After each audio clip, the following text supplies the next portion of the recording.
Perkenalkan, kami dari kelompok 3, Angkatan 3, Latsar MA 2021, yang beranggotakan saya, Widya Ningya, dan rekan saya Melati Aulia, akan menampilkan seorang tokoh yang menerapkan nilai-nilai Aneka, yaitu Najwa Shihab.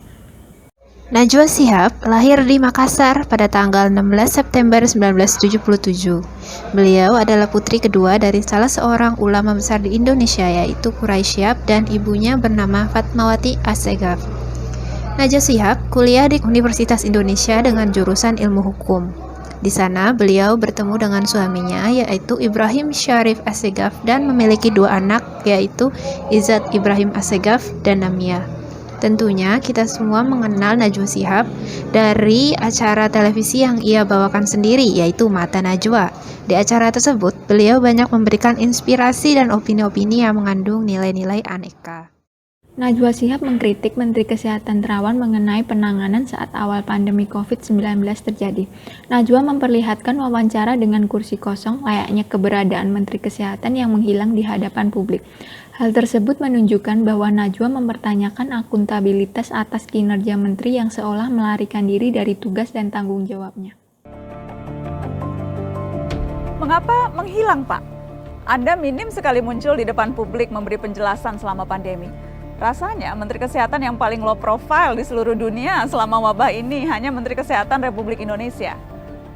Atau kehadiran Menteri Kesehatan di muka publik memang Anda rasa tidak terlalu penting? Sejak awal pandemi Anda terkesan menganggap virus ini bukan ancaman besar.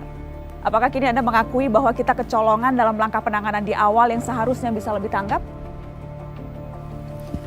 Saya ingin klarifikasi informasi, apakah betul di awal-awal pandemi dulu justru Anda Menteri Kesehatan yang mengusulkan bahwa kita tidak perlu melakukan karantina wilayah? Pada tahun 2020, Najwa Shihab mengunggah sebuah video yang berisi sindiran dan teguran kepada DPR yang mengesahkan UU Omnibus Law di tengah penolakan masyarakat. Video ini menunjukkan nilai nasionalisme yang selaras dengan sila keempat Pancasila, yaitu utamanya musyawarah bagi bangsa Indonesia.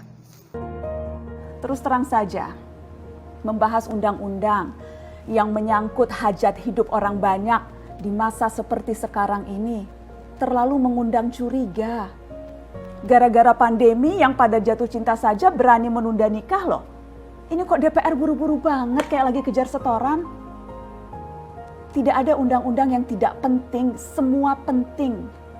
Justru karena undang-undang itu penting, aneh jika pembahasannya diseriusi di waktu seperti sekarang. Najwa Shihab dengan berani memperlihatkan kepada publik kondisi dan fasilitas yang sebenarnya di Lapas Sukamiskin.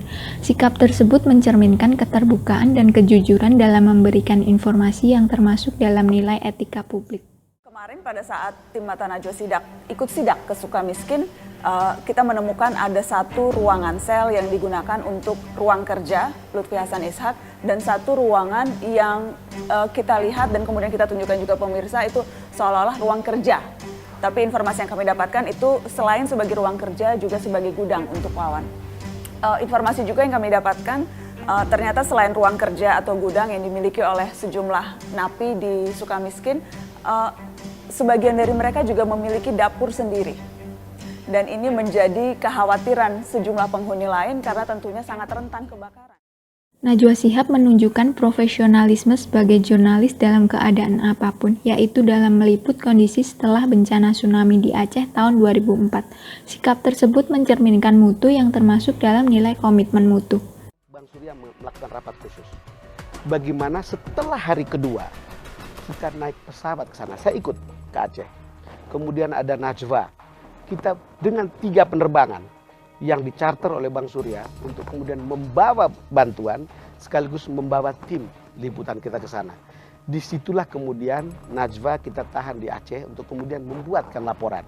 Iya Pak Surya, seperti contohnya misalnya setiap hari selalu ada puluhan warga datang ke kami ke Metro TV bilang, Mbak Metro, kami ngelihat ada anak saya di pengungsian, waktu itu tayang di Headline News jam 7. Bagi saya laporan Najwa itu juga menjadi bagian lain yang memperkuat bagaimana sebuah empati jurnalisme itu bisa berjalan. Apa yang terjadi pada waktu itu, Najwa melaporkannya sambil menangis. Karena tidak ada pilihan lain. Di sekitarnya itu ada jenazah, di sekitarnya itu banyak korban, di sekitarnya itu banyak orang tidak berdaya. Semangat anti korupsi yang dimiliki oleh Najwa Shihab juga terlihat saat beliau mengunggah video yang mengecam tindakan korupsi oleh pejabat di masa pandemi COVID-19. Beliau juga turut mengajak masyarakat Indonesia untuk terus mengawasi para pejabat negeri ini dan aktif dalam menolak perilaku korupsi. Sejak awal, dana triliunan rupiah yang digelontorkan dalam bentuk bantuan sosial memang rentan diselewengkan. Sudah banyak yang memprediksi potensi ini. Mungkin memang kita tidak kaget, tapi bukan berarti kita harus maklum, bukan berarti kita tidak boleh marah. Kasus-kasus korupsi di tengah pandemi membuktikan kompas moral para politikus dan pejabat kita memang sedang berada di titik terendah. Dari video-video tersebut, kita dapat melihat bahwa Najwa Shihab merupakan salah satu tokoh Indonesia yang memiliki nilai-nilai aneka. Semoga semangat dan teladan-teladan yang ditunjukkan oleh Najwa Shihab dapat kita internalisasi guna terwujudnya ASN Indonesia yang lebih baik lagi.